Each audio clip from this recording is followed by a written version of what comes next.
नमस्कार दोस्तों, स्वागत है आपका मेरे channel Nitesh Tiwari e learning में। दोस्तों आज हम बात करने वाले हैं न्यायपालिका के बारे में। किसके बारे में? न्यायपालिका के बारे में।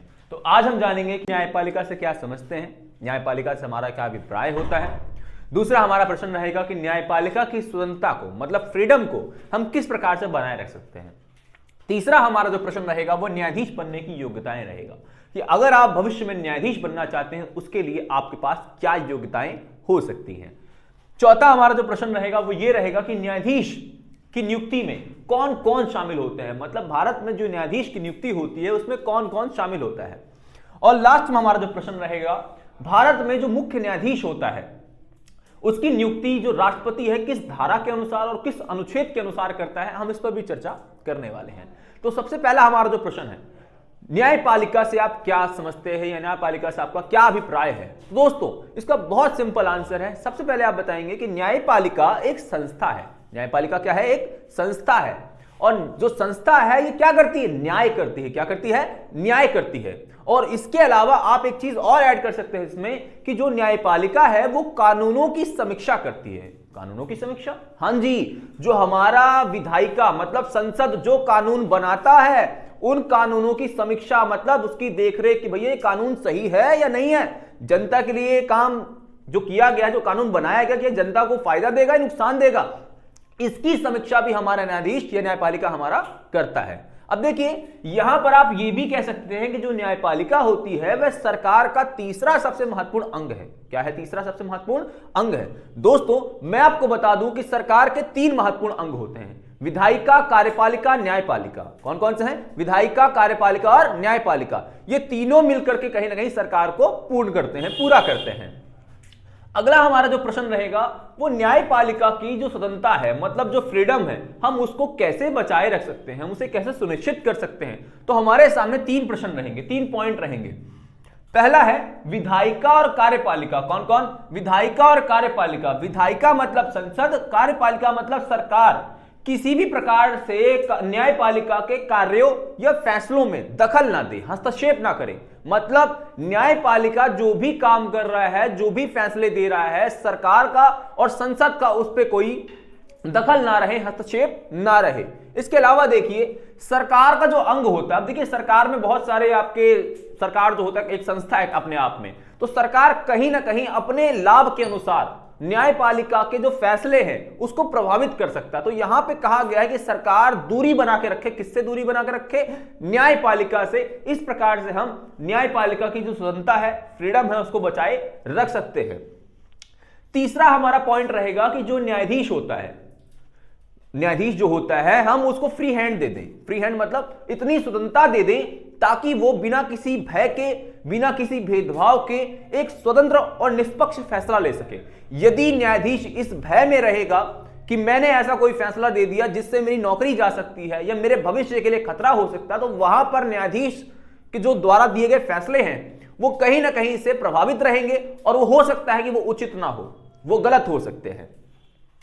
इसके अलावा देखिए प्रश्न नंबर तीसरा, न्यायाधीश बनने की क्या योग्यताएं हो सकती हैं। यदि आप भविष्य में, भारत का कोई नागरिक जो है भविष्य में न्यायाधीश बनना चाहते हैं तो न्यायाधीश बनने के लिए आपके पास क्या क्या योग्यताएं होनी चाहिए। देखिए दोस्तों, न्यायाधीश बनने के लिए आपके पास वकालत का अनुभव होना चाहिए, आपको वकालत का ज्ञान होना चाहिए। उसके अलावा सबसे जो महत्वपूर्ण पॉइंट है वो ये है कि कानून का ज्ञाता आप हो सकते हैं। अगर आप कानून के बारे में जानते हैं, कानून के बारे में आपकी अच्छी पकड़ है, आप विशेषज्ञ है कानून के, तो वहां पर भी आप न्यायाधीश बन सकते हैं। चौथा हमारा प्रश्न बनता है कि भारत में जो न्यायाधीश होता है इसकी नियुक्ति कौन कौन करता है। भारत में जो न्यायाधीश होता है उसकी नियुक्ति कौन कौन करता है। तो यहां पर हमारे सामने 4 पॉइंट है, 4 आंसर हमारे रहेंगे। मंत्रिमंडल, मंत्रिमंडल का मतलब है सरकार के जो मंत्री हैं वे सारे के सारे। राज्यपाल, आपको पता होगा कि राज्य का सबसे जो प्रमुख आदमी होता है वह राज्यपाल होता है, तो राज्यपाल की भूमिका रहेगी। मुख्यमंत्री रहेगा और भारत के मुख्य न्यायाधीश, जो कि सबसे महत्वपूर्ण आंसर आपका ये वाला रहेगा। याद रखना कि जो न्यायाधीश को चुनाव किया जाता है उसमें शामिल तो ये चारों हैं, लेकिन सबसे महत्वपूर्ण जिसकी भूमिका होती है वो है भारत के मुख्य न्यायाधीश की। भारत का मुख्य न्यायाधीश जिसको रिकमेंड करता है, मतलब जिस व्यक्ति का प्रस्ताव पेश करता है कि भाई इसको अगला न्यायाधीश बनाया जा सकता है राष्ट्रपति को, तो राष्ट्रपति उसी की सलाह पर भारत के अगले मुख्य न्यायाधीश को चयन कर लेता है। इस प्रकार से मुख्य न्यायाधीश की जो भूमिका है वो काफी ज्यादा मजबूत है।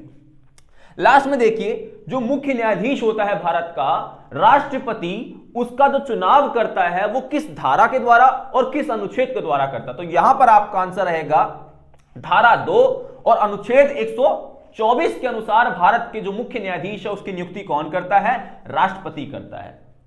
तो आखिरी प्रश्न हमारा इस प्रकार से था। अब मैं आपको कुछ ऐसे 2 प्रश्न बताने वाला हूं जो आपके एग्जाम में आ सकते हैं। दोस्तों आप याद रखिए कि भारत के पहले मुख्य न्यायाधीश का नाम था हीरालाल जे कानिया। क्या नाम था? हीरालाल जे कानिया। और अगर महिला में नाम पूछा जाएगा तो आपका आंसर रहेगा फातिमा बीवी। देखिए भारत के हम क्या आंसर करेंगे? भारत के प्रथम मुख्य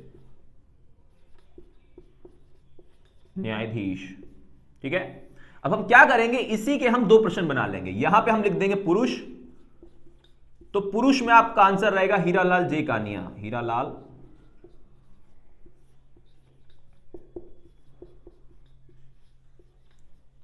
और यहीं पर अगर आपका महिला लिख दीजिए आप, तो महिला में नाम रहेगा फातिमा बीवी।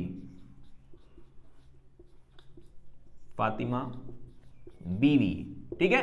तो यहां पर हमने 2 क्वेश्चन और कर लिए कि अगर आपसे पूछा जाएगा कि भारत के प्रथम मुख्य न्यायाधीश, पुरुष में हीरालाल जे कानिया, महिला में फातिमा बीवी, इस प्रकार से 2 प्रश्न और हो गए। एक और क्वेश्चन बताता हूं कि वर्तमान में भारत के मुख्य न्यायाधीश का क्या नाम है? क्या आंसर रहेगा?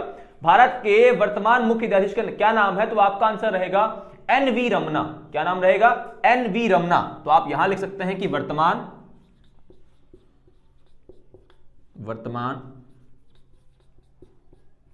सर्वोच्च